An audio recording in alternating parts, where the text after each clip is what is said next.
I don't usually start on the dot. I like to give people a few minutes to chat. If you have friends that are interested in the lecture, have questions that you ask, or just want to see something a little bit different, please invite them. They, I think, have to be a member of our Medical Divas group in order to attend the lecture.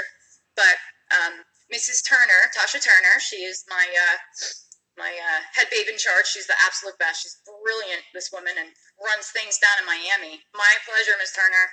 My pleasure. So if you need to get a friend into the group, just let Tasha know in the comments here. She'll take care of it for you. So I oftentimes will have some of my colleagues, people with expertise that I have, do lectures with me. So tonight in my group here, you'll see Tom McCoy Jr. So Tom is my partner both on the ambulance and in life, and he has been doing EMS just as long as I have. So, you know, I just let you guys know how old Tom really is. You're welcome, Tom. He's a dinosaur like me. He's also a firefighter here in New York State. Tom was 2005 Orange County, New York Firefighter of the Year for a very crazy, courageous rescue that he did back there of a mom and a very small child. The city we live in is right on the Delaware River. So the floods that we get here when it does flood, you can imagine how, you know, insanely crazy this is. So I don't really get into the nitty gritty meat and potatoes of the lecture right away. Kind of give people a little bit to trickle in here. It's okay if people are going in and out. These Facebook live chats sometimes get buggy, and sometimes it'll freeze or you suddenly won't have sound. It'll be glitchy. If that happens, get out of the video and come back in again. And then sometimes you'll even want to close Facebook on your phone and then open Facebook back up again, get back into the lecture that way. So don't freak out if it's buggy and glitchy. Just go out and go back in again. So I'm going to talk a little bit tonight about EMS in general, but why specifically I've done EMS and why EMS is a great stepping stone and jumping off point for a medical career. I started doing healthcare 23 years ago. That's crazy to even say. And so I've seen a little bit of a lot of things over the years. I don't know everything. And if you've been in my lectures, you guys know I will always tell you, I don't know everything. Nobody does. We should all be learning something new every day. If you are in healthcare in any given field and think that you have nothing left to learn, it's time to retire from that field. I'm going to be moving around the ambulance a little bit as part of this lecture to show you some of the equipment that we have, some of the stuff that we can do. And I've got Tom hanging out up front here, who's going to be helping out. And I've got one of our rookies, Jess, who's helping out too. Tom and Jess are both firefighters. So I'm going to see yeah, it's almost a lifetime, Tasha. Yeah, almost a lifetime I've been here. So awesome. Okay. So what time we got, guys? What time is it? 8:05. So I'm going to give probably about another 5 minutes for people to trickle into the chats. So if you'll hear the radios beeping and buzzing and talking in the background. It's not necessarily our squad or department that's getting blown out, but you'll hear the other ones in Orange County, New York. So that's common. So I'm going to give people a little bit longer. Please. Oh, Brianna, hi. I miss you guys. Oh, I hope everybody's doing great. Brianna was one of my evening students in medical assisting down in Dover. I miss you, dear. I'm glad to see you here. Awesome. Very, very cool. Somebody's getting a structure fire? Yeah, so you get to hear all sorts of cool stuff. So Jess and Tom are both firefighters, so they're both like, ooh. So, Brian, I hope your new instructor is as wonderful as I hope I was to you guys. So we did like a movie night in my class the one night. And Brianna brought in like a 10-pound bag of popcorn. Like, I've never seen a bag of popcorn this size in my life. It was the funniest thing. I still have pictures of it somewhere. It was so funny. And I think we still annihilated it in like a week. It was awesome. So I'm going to talk a little bit about different aspects of EMS and why I think it's such a great thing. Some of my students have actually done some ride-along time with me. I had two that have done run a long time with me, but one specifically did a complete career change. She was actually working in the film and television industry and stopped doing that and wanted to do something different. Hi, Mo. She wanted to do something different. So she decided to take my medical assisting class and see, well, maybe she'll like healthcare. Not only did she excel at it and was one of my best students ever, but she wanted to come up and ride along with me and do some of her clinical hours with me on the ambulance. That's like one of the really cool things about being my student is you can do some of your clinical hours with me, riding along with me on my ambulance. So it's really fun. So she liked it so much that she joined my organization. She also joined the EMS organization down where she lives in her town. And she ended up falling in love with emergency medicine. She actually works for Hackensack Meridian Health now as an ER tech and is going to be going to nursing school forthwith. So, just from taking a chance by riding a shift with me, she found her love in life. So it's really, really cool. And there's so many different things you can see and learn in EMS that can inspire you to do other things and find other passions in life and in your healthcare career. So, all right, guys. So I think it's about 8:10 now, right? 8:08. All right, we'll just give like one more minute. You guys will see me pause to drink sometimes. Like I have the heat blasting in the back of the ambulance because how cold is it tonight, guys? In the teens? Yeah, about 10 degrees. It's about 10 degrees, and the wind chill here is like -15. It's really cold up here. Yes, I have a t-shirt on, but if you have ever been my student, you know that I'm always hot, like always. And like I always have like a fan on, even when it's January in my classroom. So, but with the heat running and talking in a lecture, my mouth gets very, very dry. So you'll see me sometimes, taking a drink. Don't mind me hydrating. I'd like to say this is water, but it's not. It's diet, though. Give me that. All right, guys. So I'm going to get started here. I have some notes here in my lap that, are just topics that I jotted down on the last call that I know that I kind of wanted to talk about tonight. In the meantime, while I'm lecturing, if you have any questions, yeah, Amy, you are not kidding. Girl, it's cold.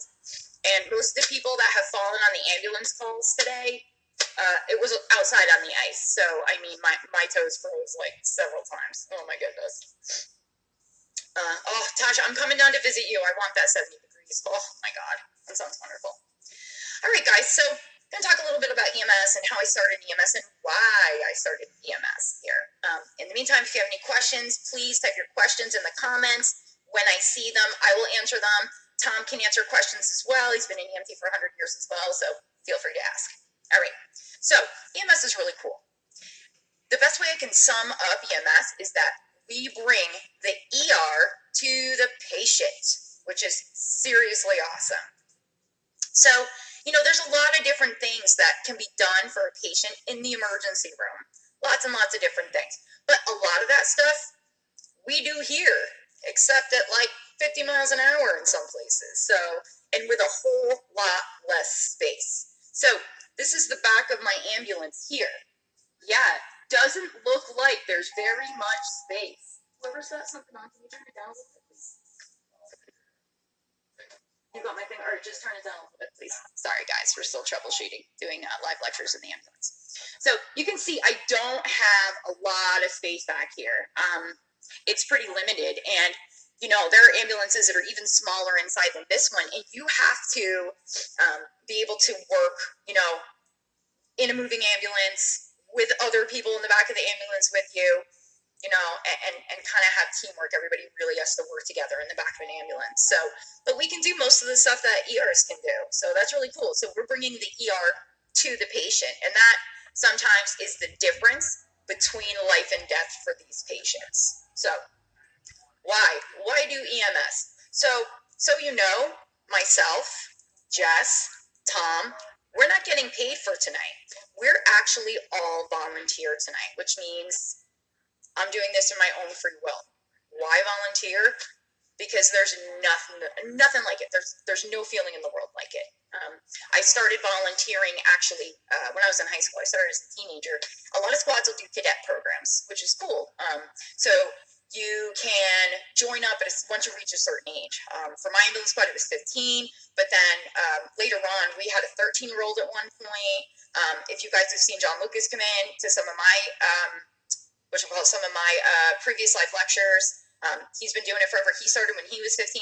Cadet programs are great because it gets kids involved with the community, with helping, and learning, and it gives them something positive to focus on.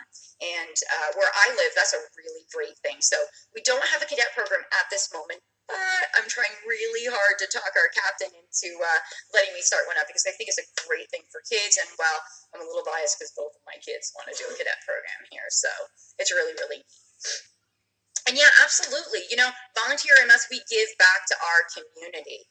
We are very much needed, and it's tough to find volunteers nowadays. People work. The days of a stay-at-home mom are long gone. Long gone. So there's a real need for volunteers. Most of the fire departments are volunteer.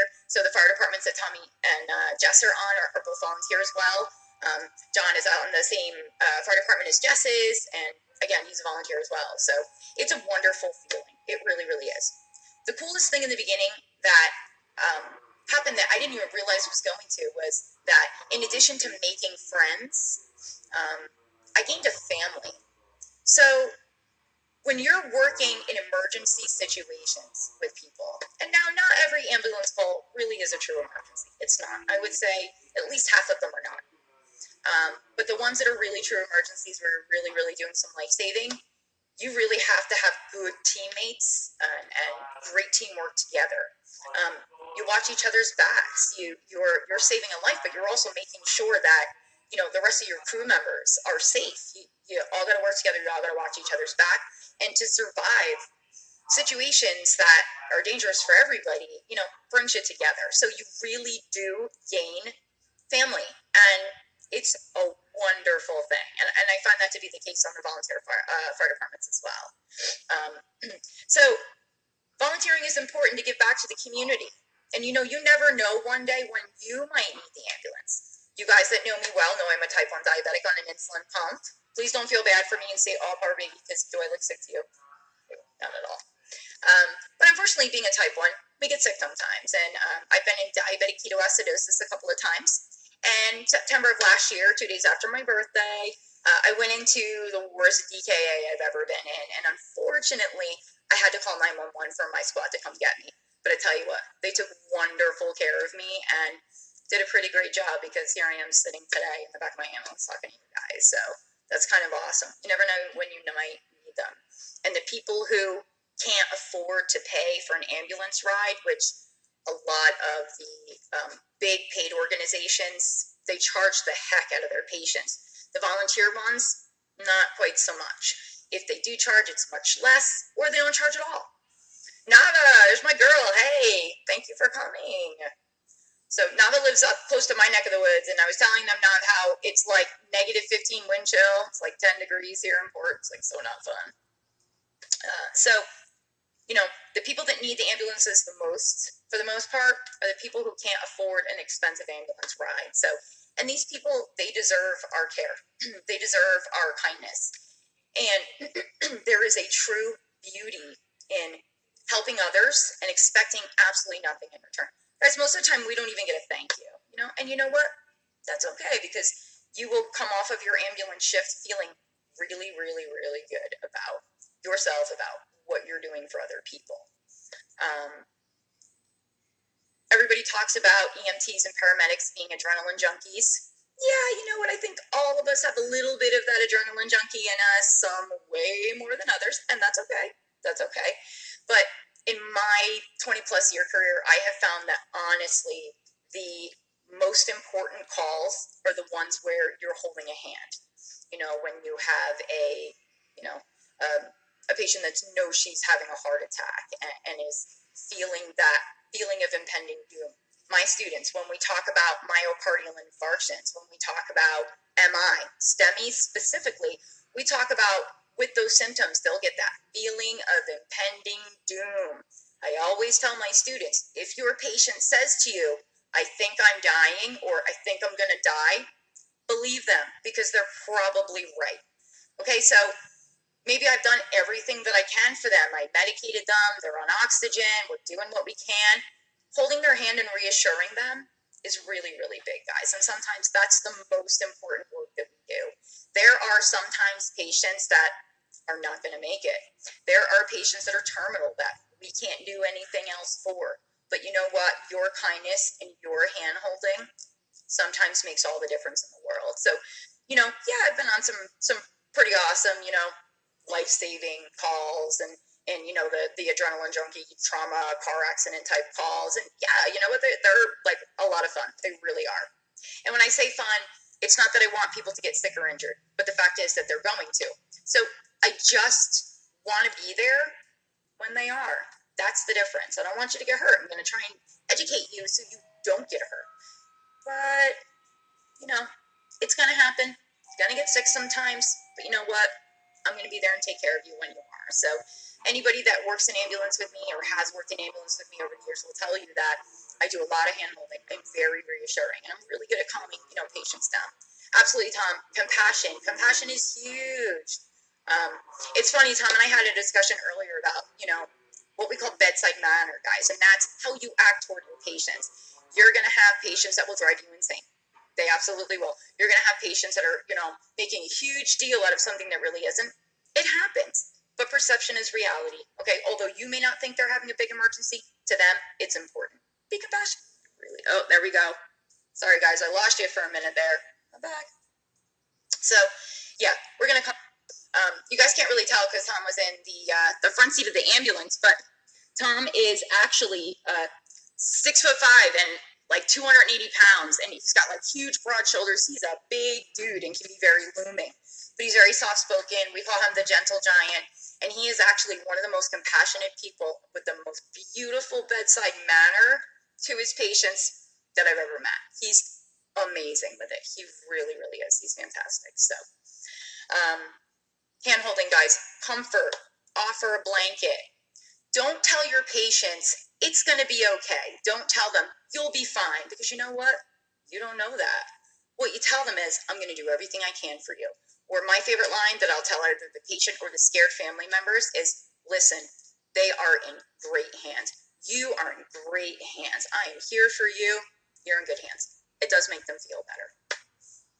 All right, let's get on to some of the really exciting stuff, guys, okay? So let's talk about some of the really cool stuff that we can do. So, guys, first of all, please don't ever call an EMT an ambulance driver. Oh, my God, it's kind of like a nurse joke. They like to call us ambulance drivers, jerks, but we're not. We're EMTs. We have certifications. There's a difference between an emergency medical technician, which is what I am, and a paramedic, okay? There's a huge difference. There's a big difference in what they can do. Paramedics can do a lot more than EMTs can, which is totally okay, all right? The two are not synonymous, all right? EMTs are BLS, that's basic life support.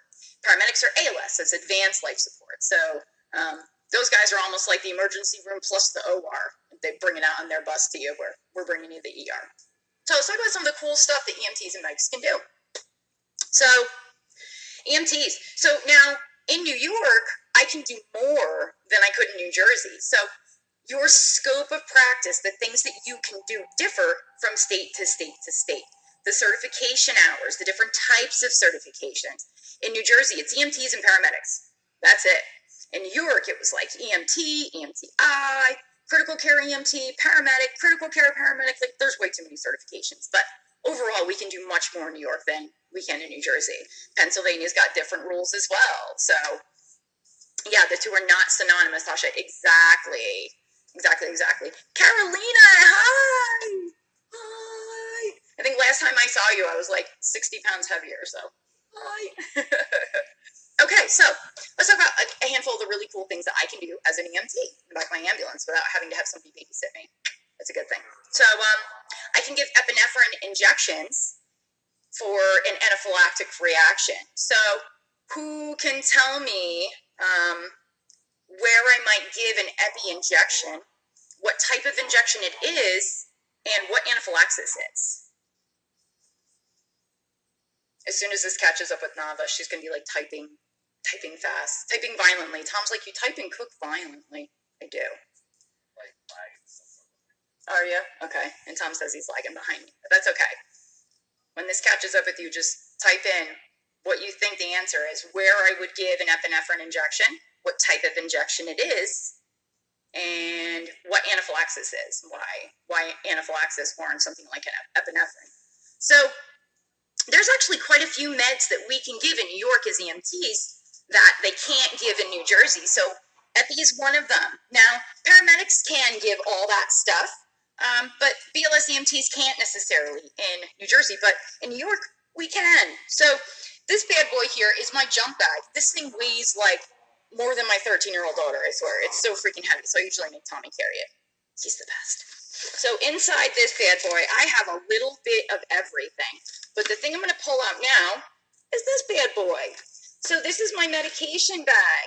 So the medics have a much, much bigger med bag than I do. EMTs in New York State can give 6 different medications. Paramedics, depending on their level of training, can give anywhere between 35 to 50. That's a lot of drugs. Now, of course, you'll hear me say there is like way less drugs in a paramedic program than the 300 we have to learn in nursing school, but that's okay. Nava, excellent, yes. Anaphylaxis is a major allergic reaction where your airway is starting to close up and you can't breathe. Very good. Awesome, awesome, awesome. Thigh is one place and you can give it. So oftentimes I'll give it in the deltoid as well, which makes that what, guys? Intramuscular injection, right? So with an EpiPen, typically we do it in the thigh. Here in New York State, we don't carry EpiPens. In Jersey, they do. In New York, they don't.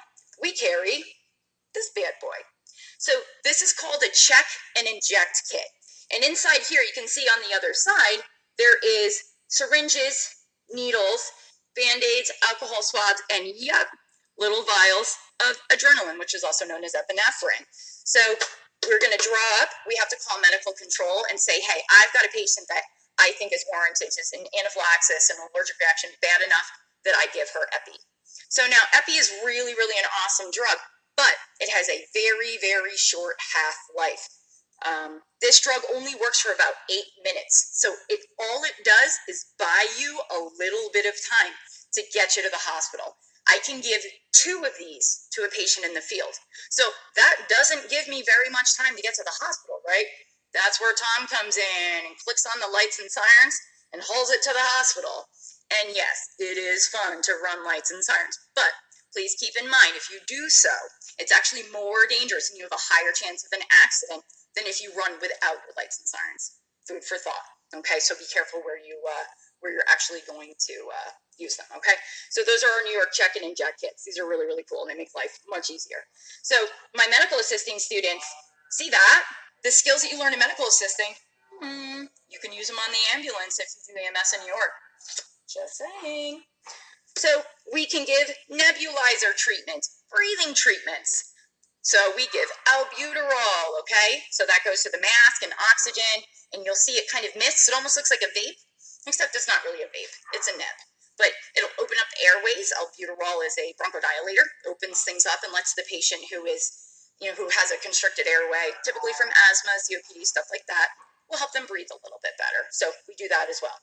We can give oral glucose to our diabetics here, but we're only going to give oral glucose to a patient who is awake and able to swallow. We don't give this to a patient that's unconscious. They will aspirate it and their day will get a whole lot worse. We can give 81 milligram aspirins. In New York, the protocol is to give 4 81 milligram aspirin in instance of chest pain where we suspect it may be a heart attack, myocardial infarction, guys, right? So that's that bad boy right there. Here's our ampules, okay? I'm not going to open them because they're expensive and we need them, but there's your albuterol, little ampules. You would open this up, twist off the top, it gets poured in the nebulizer mask. And finally, the one that everybody is talking about, everybody is longing to be able to deliver, this bad boy right here, Narcan. Yes, we carry Narcan. Most squads in most states do now. A lot of municipalities, even law enforcement, is carrying our Narcan now. I know for a fact that both Port Jervis and Deer Park and our New York State Police, they do carry Narcan. I've seen our officers give Narcan before. Unfortunately, the opioid epidemic, guys, is alive and well. Some places more than others, but I tell you what, it's everywhere. It doesn't matter what your economy level is like. It doesn't matter what your demographic is. It's everywhere, guys. It really is. So Narcan, it's a lifesaver. Thank God for Narcan. That's all I have to say. Here's food for thought, guys. You'll see a lot of people that are arguing about giving patients who are calling 2, 3, 4, 5 and up times with overdoses, giving them Narcan over and over again. And people are saying, well, if Narcan's free, why shouldn't insulin be? You're diabetic, you need the insulin, you have to pay for it. And shouldn't we just let them die? And then it'll be one last person. To those of you who think we shouldn't give it, let me just say this, okay? We are not God. We don't get to play God. We don't decide who lives and dies, okay? So we need to respect life. We need to respect our patients. You have no idea what that patient's backstory is, okay? No idea whatsoever. It doesn't matter if you think addiction is a disease or not, and I do think it's a disease, very much so. It doesn't matter if you enjoy taking care of patients who, calling again and again. It doesn't matter if you enjoy delivering Narcan. The fact is, you have a job to do, and that job is to save lives, okay? You don't get to decide. If you think that you have the right, the entitlement to decide to give that patient Narcan or not and let them die, you need to get out of the industry altogether. So that's the only thing I'll say about that there, okay? We don't get to play God. So yeah, we get to give some really, really cool meds. We get to do some other stuff. Oh, I left my notes by your jump bag here. So we get to do some cool other stuff. Of course, on the ambulance, we're going to do CPR. We can defibrillate patients.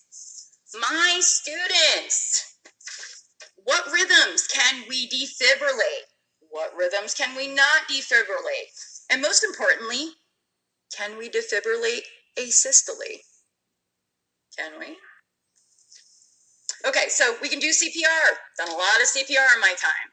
Some people have lots of what we call CPR saves, and that's when we get them pulseless and not breathing, perform cardiopulmonary resuscitation, and we get what we call ROSC, which is return of spontaneous circulation. Basically, it means we got their heart beating again and got them breathing. So they survive for all intents and purposes. Some people have a lot of CPR saves. John actually has a whole lot. Tom has a whole lot. I actually don't have a whole lot. So, but we do get to defibrillate the ones that have shockable rhythms, guys, right? We can't defibrillate everything, just shockable rhythms. If you've taken my medical assisting or EMT class, you know that I go crazy about the rhythms that we can and cannot shock. And my students, I know you guys are sitting here doing the cardiac rhythms dances in your living room, okay? We absolutely are. Yes, Tasha, CAB, circulation, airway, breathing. Yes, that used to be ABC's, airway, breathing, circulation.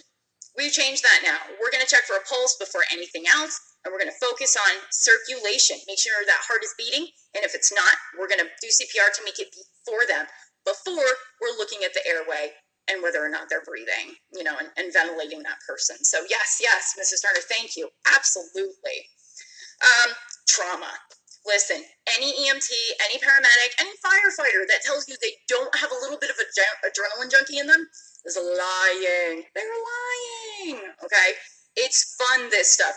You go to what we call an MVA, which is a motor vehicle accident. So car accident, bus accident, 10 cars, all sorts of craziness. When I was young, I was like really small. I'm really small again now, but I wasn't for a while. When I was young, I was really small. And when you have a driver who is entrapped in a car, meaning we can't just open the door and take him out, meaning the fire department has to bring in the jaws of life, their Hearst tools, and cut that patient out of the car. We need to hold head stabilization on that patient, because if they have a C-spine, neck injury, right, and we don't take care of it, and they're turning and looking, okay, they're paraplegic. So we need to hold head stabilization. To do that, you've got to be behind them. So if they're entrapped in the car, guess what? You're climbing into the back seat, and the car is getting cut apart around you. That's kind of fun, okay? It's okay to say this stuff is a little bit on the fun side, because we're helping people. Helping people should be fun and enjoyable, right? So it's okay to say that. So that's exciting. We don't see tons and tons of blood and guts, despite what that horrendous show, Chicago Fire, that I can't watch, shows you. And please, nothing in EMS is anything remotely like that terrible Fox show, 911. Nothing. If you really truly want to see what we do, you need to turn on A&E and watch Night Watch, okay? That show is about the NOLA EMS system, you know, and the firefighters and the police officers too. LEOs, we got you. But the EMS down there is phenomenal. And you'll see my friends Titus, Dan, Holly, and Nick kicking some butt there. Yeah, these guys are my friends. They're really, really awesome. So they actually show what it is that we really do. So, God, don't watch like that terrible 911 show or Chicago Fire, which I just like to call Chicago Terrible, because it is. That's not what we do, okay? Not everything is blood and guts. Blood and guts is probably only about 15% of the calls that we take. But we get to see a lot of other really cool things. So I talked about giving breathing treatments to patients. We can do something now in New York called CPAP. So that's continuous positive airway pressure. So EMTs cannot intubate.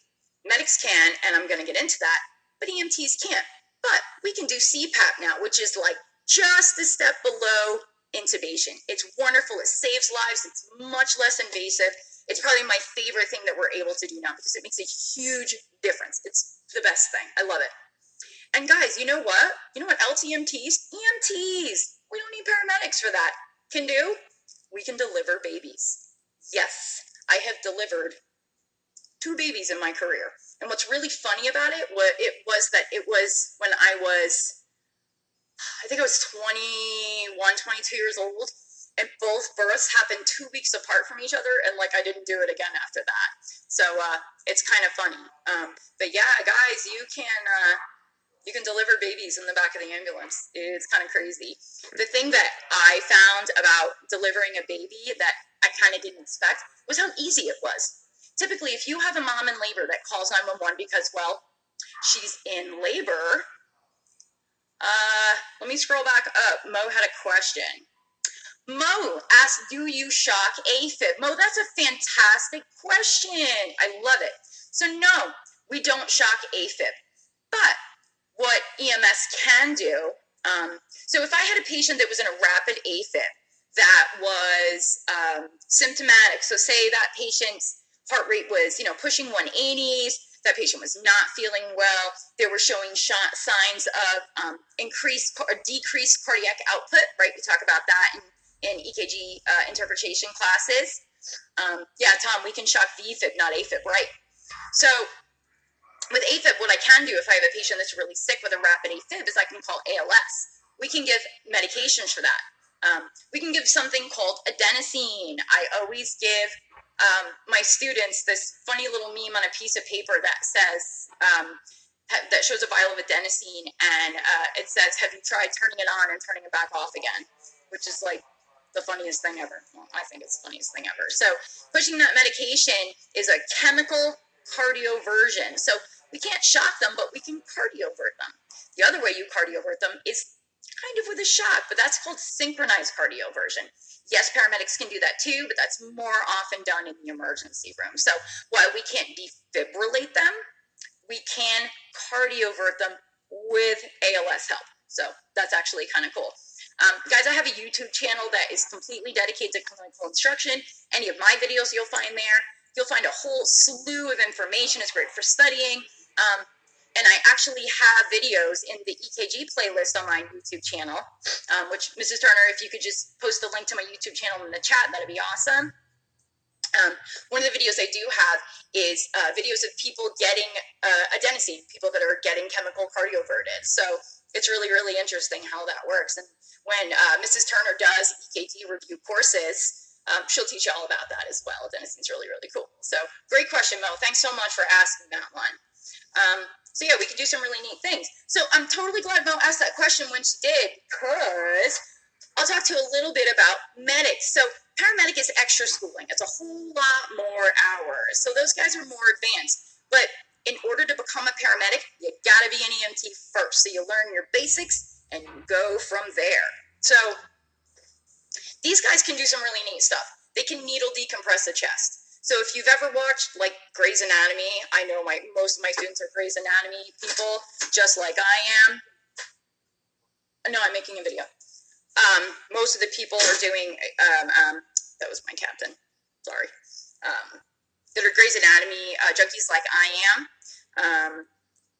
You guys have probably seen them needle decompress a chest. So when we have a patient that has atelectasis, when they have a lung that kind of deflated because of a change in the pressure inside the thoracic cavity, we need to reinflate that lung. So what they do is they'll take a 14 gauge needle and they'll find in between the ribs and they stab in, it goes in, percutaneous, but then into the lung, and you'll hear a psst as it lets that air out and the lung reinflates. So they can actually do that. They can do emergency crics, so they can create almost like a tracheostomy on the cricoid cartilage there, so that if you have a patient that can't breathe through their nose or mouth for some sort of reason, whether it be severe airway obstruction or severe facial trauma, they can make a hole here for them to breathe through. They can do, we talked about synchronized cardioversion. They can pace patients. They can put patients, say we get a patient whose heart rate is 18. Is that compatible with life? Ooh, that's not compatible with life. But sometimes these patients will still be kind of conscious.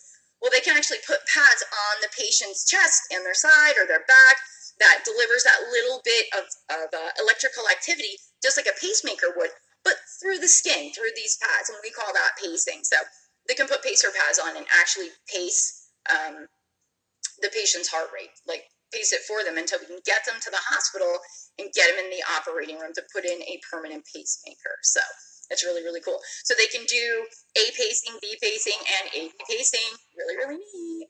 So, and they can put in something called an intraosseous line. So intraosseous. So if we're thinking about the root word os, right? That's what?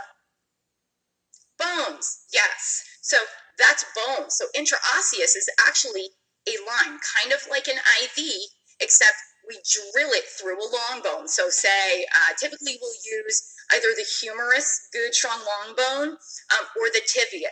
Tibia. Where's your tibia, guys? That's right there. The long bone in the front of your leg, okay? So that's one of the common places that we'll drill in. And yes, we actually have a drill, and you'll hear it go, ooh. So we'll drill into the patient to get a line in. If I have a patient that is critically ill, it is a life-threatening emergency, and we need to get medication or fluid to them immediately, but I can't get a line on that patient, the medics can put an intraosseous line in. It's very, very painful, but honestly, if I have to do an IO, you're not worried about pain. That's like the last thing that's going to be your concern, or you may not even be conscious at that point. So it's kind of amazing to watch, and it's life-saving. It's really, really terrific. Hi to all the new people that have showed up. Thanks so much for coming in tonight. If you have any questions, by all means, post them here in the comments. I'll answer them as much as I can. Tom can answer them as well. Tom, you're doing great. Thank you, sweetheart. All right, guys. So I showed you my med box. I'm going to show you a couple other things in the ambulance here that are kind of cool. So sometimes we'll get patients that are on the 3rd floor, the 4th floor, the 16th floor if you've worked in Essex County like I have. We have something called a stair chair. Yes, Tom, a broken femur is a life-threatening injury, very much so. Broken femur can cause not only internal bleeding that's very severe, but a long bone fracture like that can actually cause a fat embolus. So my students are going embolism, like a pulmonary embolism, right? But normally we're talking about blood clots. That's like a fat clot almost. These are fat globules that can go into the bloodstream and can kill you just as fast as a blood clot can. So yes, Tom, absolutely. A femur fracture is a life-threatening illness. Okay, so you've got a patient that can't walk. Say they've got, a dislocated knee or an ankle fracture. They're not walking down those 3, 4, 16 sets of stairs, right? So we have something called a stair chair. Now, I'm not going to open it up right now. Maybe I'll do a follow-up video next week when we can take out some of the equipment and, learn a little bit more about it if I have an interest in it. This bad boy is just kind of folded up and secured in my ambulance right now, but you see it's even got treads on it. So when this opens up to a chair, and it almost looks kind of like a lawn chair you bring to concerts, but it's got seat belts and wheels and handles. And we can actually put the patient in this bad boy, seatbelt them in, and it helps us carry the patient down however many stairs we need to. Some EMTs and paramedics like to use wheelchairs when they've only got a few stairs on the outside. I don't like it. That's not how we're taught. That's not what our protocol is. So even if I'm carrying that patient down 3 or 4 stairs, I'm not doing it in a wheelchair. It's not safe. Okay, our protocol says stair chair. That's what we do. We have something else called a reed. So again, if I'm interested in a follow-up video next week for more of the equipment, I can do so. Just let me know. We have a Reeves. A Reeves is almost like a papoose, okay? It's long. It's got like boning in it, like slats in it, and a whole bunch of seat belts and 4 handles on it, 2 at the head, 2 at the feet. So if you have a patient who cannot sit in a stair, so you got a patient that's unconscious, unresponsive, we're not going to put them in a stair chair. That's pretty dangerous, right? Can you picture them, slumping? Yeah, they're seat belted, but not safe. So we're going to put them in a Reeves. So the Reeves, we seat belt them in, 2 people carry, 1 person holds the handles at the front, 1 person holds the handles at the foot, and down the stairs we go. I am a fan of the Reeves. Honestly, I would rather Reeves carry a patient than a stair chair any day of the week. Earlier today, we had a patient that probably could have benefited from a Reeves, and I said to Tom, do we have a scoop? Why can't we put a scoop stretcher on this patient? And he said, I dated myself, and we don't even carry them anymore. I'm getting old. So I'll show you some of the cabinets. So my students, look what we have. Purple tops. Those are my best friend. I clean everything with purple tops. Those kill everything. Everything but what? C. diff. C. diff needs bleach, right? Okay, so we have airway stuff. We have pediatric stuff. Look, barf bags. That's like the best piece of equipment you can have on your ambulance. Because even patients that aren't nauseous will still vomit in your ambulance. Get used to having a good reflex and jumping out of the way. So we have bandages. Sterile saline, sterile water. Yeah, we actually do carry Band-Aids, which is kind of funny, but we do. We do a lot of events here, football standbys, all sorts of, events here in Port Jervis that we often will need to give, Band-Aids for. Kids fall, they get hurt, so. Yeah, Tom, you're absolutely right. If you've got a patient in a really tight space, Tom is certified in confined space rescue. Confined space rescue for me is no bill. Absolutely not. I would die. And it's funny, he's really good at it, and he's like the biggest dude on the whole ambulance corps, but he's really good at what he does. So yeah, we can use a Reeves to get a patient in and around a very tight space. So good point, Tom. Okay, we do carry things like, blankets and whatnot, the life-saving blankets. We carry obstetrics kits, because now you're all like, oh my God, I want to deliver a baby. What's the number for my local ambulance squad? So we carry that stuff too. A lot of the stuff is on the outside of the ambulance. There's all sorts of compartments and whatnot on the outside that carry more equipment. Things like backboards, so we can board and collar people, put them in a hard cervical collar if we suspect that they have a C-spine or neck injury. There's lots and lots of stuff here. And that bag, the blue bag that weighs more than my daughter, that bad boy is like packed to the gills of everything you could possibly want. So every jump bag on a squad has very basic things. So we have all different sizes of blood pressure cuffs, just like we do in my classroom, guys. And look what we have here. My students know I like to call this a community scope. So look, guys, it's the community scope. Listen, you got to have a scope on the ambulance. It's, it's OEMS law. However, if you're going to do healthcare, please invest in a good stethoscope. Okay, you don't want to be putting your ears on stethoscope that everybody else has. You absolutely want to get your own scope. You can hang all sorts of stuff on it, like me. This was actually, this is a nurse's watch. It hangs upside down so I can look at the second hand, look at the time. That was a gift from my students. I have like the best students ever. I hang a hand sanitizer on mine. I hang a tourniquet on mine. You can put all sorts of stuff here. I have always, Lisa, hi, Lisa, hi. Lisa's one of my graduates. Lisa holds what now? 5, 6 certifications from NHA? This is the girl, man. You got questions? Pick Lisa's brain. She's a smart woman, man. She's a rock star. I love her. Nice to see you, doll face. So I don't get any like kickbacks or make any money from this, but I miss you too, Lee. I don't get any money from this, but my students will always tell you, I have always only carried a Littman stethoscope. That is all I will ever carry, okay? Most of my friends feel the same way. They're not like outlandishly expensive. Now, you can drop $500 for a Littman Cardiology 3, but that's ridiculous. I carry either a Classic 2 or an SE. Those bad boys are between like $40 and $60. Nava, I think, has a lightweight, and that bad boy was like in the $40 or $50 range, and it's beautiful. Mine is pale pink. Totally awesome, right? Love it. So, yeah, Tom's absolutely right. When I teach blood pressures in my medical assistant classes, when I teach new EMTs, Jess, have you been learning blood pressures yet? We're going to do that tonight. So when I teach blood pressures, one of the things that I do is I let them do it with the GP scopes, right? The community scopes. And when they're like, wow, that's kind of difficult. Then I hand them my Littman and they're like, oh my God, you can hear everything with this thing. Yes, I can. And I think I spent $58 on my Littman like 5 years ago. So, you know, that's all I've ever carried in my career. And once you listen with a cheaper scope and listen with a good one, you'll hear the difference, especially in the back of an ambulance. So if your patient really is in a life-threatening emergency, lights and sirens are going, okay? You've got, you know, the bumping in the back of the ambulance. Maybe the heat's running. Maybe the oxygen's running. Maybe the suction's running. It's loud, okay? So you need a good scope to be able to hear those lung sounds, auscultate those lung sounds, guys, right? To hear that blood pressure. We don't want to palpate it unless we have to. We want to hear it. You need a good scope. So Tasha just said something that's really important. Certifications equal money. I always tell my students, make yourself marketable, okay?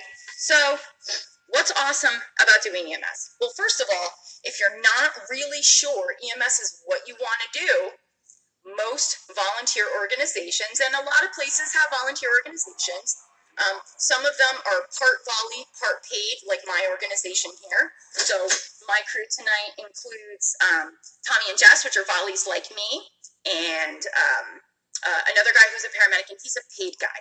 So you've got 3 volleys and a paid. With your volunteer organizations, you can come and kind of do a ride-along. You can do an observation shift. You can come and just kind of watch and get your feet wet and see if it's something that you really like. You might be like, oh God, this is stressful, it's not for me. Or just like my student I was raving about, Gail Lordy, who I'm gonna kick her butt for not being here because I'm talking about her.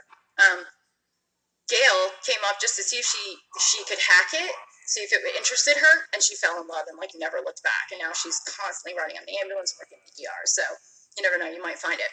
Here's the other really cool thing. Some organizations, you don't have to have an EMT.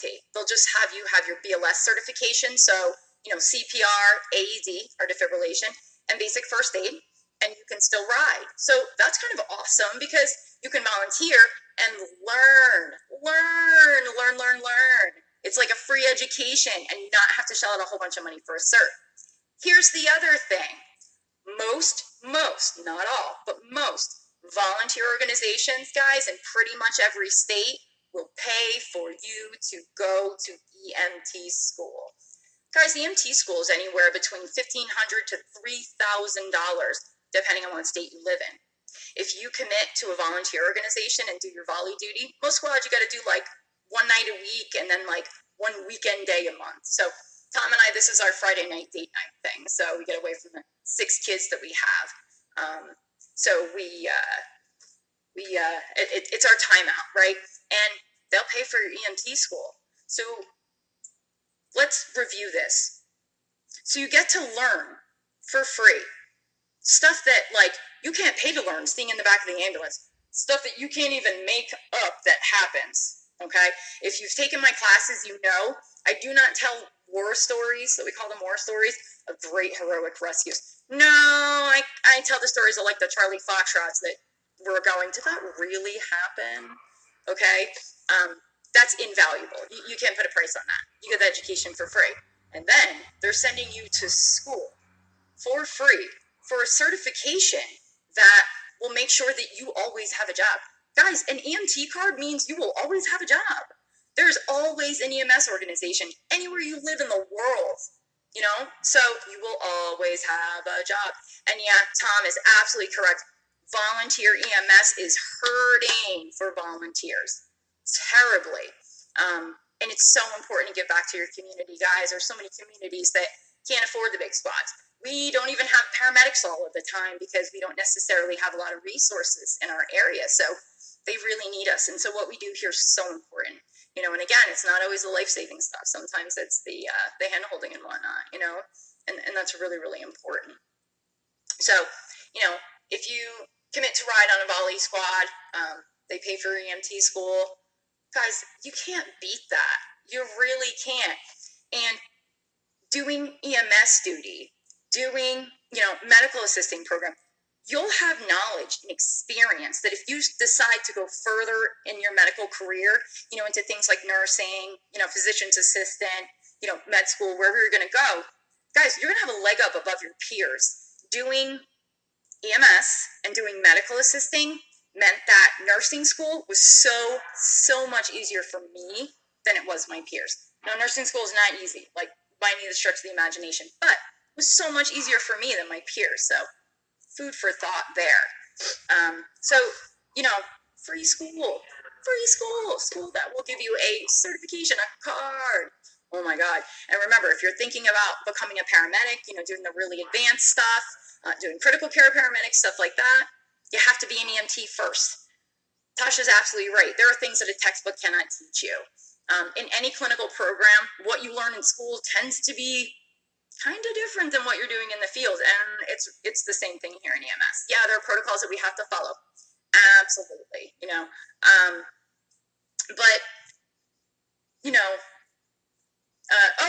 Yolanda, you had a question. I'm sorry. So Yolanda says, I'm not good with blood or open wounds. That's why I love the OBGYN field, but I still want to do it and ride along and learn new things. Yolanda, I've heard a lot of people make that comment. Yeah, Tom, approximately 6 months. Absolutely. So I've heard a lot of people make that comment. I can't handle blood and guts. I can't do gore. I get like nauseous and pass out. Listen, there is like not tons and tons and tons of blood and guts, in the back of the ambulance. We actually see, like I said earlier, probably only about 15% of our calls like involve really like a whole lot of blood and guts. And listen, let me let you in on a little industry secret that not everybody knows.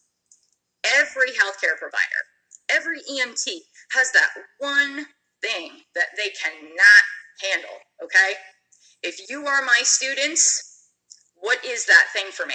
What's the one thing that is just nopeville for me that I cannot handle? Eyeball anything. I can't do eyes, guys, right? You know that. I dry heave, I die. I like want to crawl under the ambulance and just, no. It's so far past nopeville. I'll take a confined space rescue over an eyeball injury any night. But guess what? You're not on that ambulance all by yourself. If you're doing it paid, oftentimes there's only 2 of you. But if you're doing volunteer work, there's 3. I've got 4 people on my ambulance tonight. So you know what? If we get a heinous eyeball injury, I'm driving. Yeah, I don't have to touch the patient. Kind of awesome. Tasha says, breathe through your mouth. Yeah. You know what? There's some smells that you'll get working on any patients. Now the feet. Yeah, oh my God. Oh, feet. You'll get some really heinous smells. So like gangrene is a heinous smell. Code brown is kind of a terrible thing to have in your ambulance. Tom gets really, really nauseous with patients that are vomiting. Like if he hears it, if he sees it, if he smells it, you'll see him like dry heaving. The smell of saliva. I've never heard that one before, Tasha. That's really funny. Everybody's got like that smell. I always have a little thing of Vicks with me, Vicks Baby Rub. So you take Vicks like on your little pinky finger and you put it underneath and around each nostril, and you'll pretty much not smell whatever that heinous smell was. That thing works like a charm. I teach my medical assisting students that as well. So buy like the little baby Vicks. Works wonders. So, I almost dropped my phone. Yolanda, if you happen to go on a call with your crew, that's like kind of major blood and guts, and it really is like so little. Like Tom said, most of the calls are medical, not trauma. Actually, Tom, we haven't had like a true trauma in quite a while. We had a 68-year-old bariatric patient today that fell in the ice and probably broke her hip, but there was no blood and guts in that whatsoever. I mean, she was fully dressed and whatnot, so there was nothing involved in that. So that kind of thing is very rare. But if you're like, guys, I can't do this one, you drive on that call. You have the choice to do that. It's kind of awesome. So there's been a couple of calls where I was like, nope, I'm driving on this one. So in driving the ambulance, it's usually one of the first things that they teach you to do. And it's fun. It's fun. And yes, you can go through red lights with the lights and sirens going and whatnot. And it's a blast. So, if you're on that call where you're like, I absolutely can't do it, like, no freaking way, drive the ambulance. That's a little secret that I let you in on there. Everybody's got a weakness. Everybody. So don't worry. Don't be ashamed. Don't be like, well, no, I don't want to do EMS because I can't handle gore. It's very little gore. Even things like shootings and stabbings are not what you see on TV. They're actually, for the most part, unless they pump them full of, 12 different bullet holes or large gauge shotguns or something, which you don't really see. The typical shootings that you're seeing in places like the city that I work in, the holes are very small. If there is an exit wound, it's also very small, but most of the time there is no exit wound. The bullet's in place. Patient is like sitting up talking to you. It's kind of no big deal. The ones that I've worked with over the years haven't been necessarily super duper, exciting. Not all of them. So, Lisa's talking about wound care. Wounds. Now, what Lisa's talking about wound care is not like, oh my God, I cut my leg really bad and now I need to call 911. She's talking about wounds that are not healing. So surgical wounds typically is what she's dealing with that, have been getting infected, that, these patients have been seeing a wound care specialist and doing wound care treatments. So things like, wet to dry dressings. And Lee, I bet you're seeing a lot of wound vacs. So that, she's right. The smell of a festering, of a gangrenous, of a necrotic wound. Man, give me like vomit and Coke Brown any other day of the week. She's absolutely correct. So Lisa, get your Vicks, girlfriend. I'm telling you. Luz, hello, Luz. It's good to see you, Mama. ¿Cómo está, amiga? All right, guys. So that's pretty much all the stuff that I wanted to discuss tonight. Do we have any questions? Questions. Yeah. Nava, you are right. Most of the wound care patients that you're going to see are diabetics. Diabetics, over time, tend to have crappy periphery. They have terrible circulation. What do we normally call that? Peripheral vascular disease, right? Or peripheral arterial disease. So these guys, over a lifetime of diabetes or years and years of uncontrolled diabetes, it affects their blood vessels, it affects their circulation. So if you don't have all that good blood and lymph, fluid and all those good cells that help out getting to those wounds, they're not going to heal. And unfortunately, that's your diabetics. Ursula, hi, Mama. So the majority of your wound care patients that you're going to see, yeah, they're diabetics. Nava, thank you for bringing that up. Absolutely. She's like my team beaties. So if you guys have, I talk about diabetes a lot because it's very near and dear to my heart. Been diabetic for my entire life, Again, don't feel bad for me because do I look sick? No. And, technology is awesome. I'm on an insulin pump. Oh, it's beeping at me. I have to put more insulin in it. But look, it matches my scope. Like, life is good. Yeah, Luz, I typically leave my live lectures up for 24 hours afterwards. And guys, if you didn't get to ask questions, if I missed them, I didn't answer something, or you think later on, oh, you know what, I wish I could ask Kai this EMS question. When I leave this up, I will keep checking back at the comments on it, and I'll answer questions. So you can continue to comment on the video for the entire duration that I leave it up in the Medical Divas group, okay? So please, yeah, Luz, Ursula, you guys can go right ahead and go back to the beginning of the video, watch the whole thing. And if you have questions, guys, even after the video is stopped, just drop them in the comments, and I will happily answer them later on via text. I know so much video. So, all right, guys, so I am about to wrap things up here. So, again, guys, check out my clinical instruction channel. A lot of times I'll put those videos up more about diabetes, my live lecture on diabetes is up there as well, okay? Oh, Yolanda, who do you ask to volunteer? Great. So what you want to do is find out who does EMS in your town, okay? So if you live in a town that has a volunteer organization like I do, you know what? Go to the building, go to the ambulance building. You know, at some point during the day, knock on the door and be like, hi, I'm Yolanda. I would really like to volunteer here. And like, I can guarantee you, like 99% they're going to be like, sweet, come on in. Like, they're receptive. It's awesome. If you're not sure who provides EMS for your town, your city, call the police station and ask them. They're pretty cool about this. Hey, listen, I really want to volunteer. So who do I talk to? They're usually pretty cool about it, the dispatchers. Sometimes in some municipalities, the fire departments will run the EMS as well. So up in Sussex County, New Jersey, oh, Gail, you joined us. I talked about you 3 different times, and now you just came in. This thing Girlfriend. Except I have this to. So, I'll see. Gail finally comes in with her beauty. I completely forgot what I was saying here, but yeah. Thank you, Jess. Jess is like Sussex.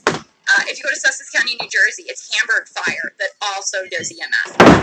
Sussex Township as well. Their Sussex Fire Department does their EMS. Patterson Fire Department does their EMS. Those guys are all, Patterson Fire and EMS is all paid nowadays, but Hamburg and Sussex is all volunteer. So Yolanda, either if you see your volunteer ambulance building, stop by, knock on the door, ask the fire department guys, give the police station a call. They can tell you exactly who to talk to.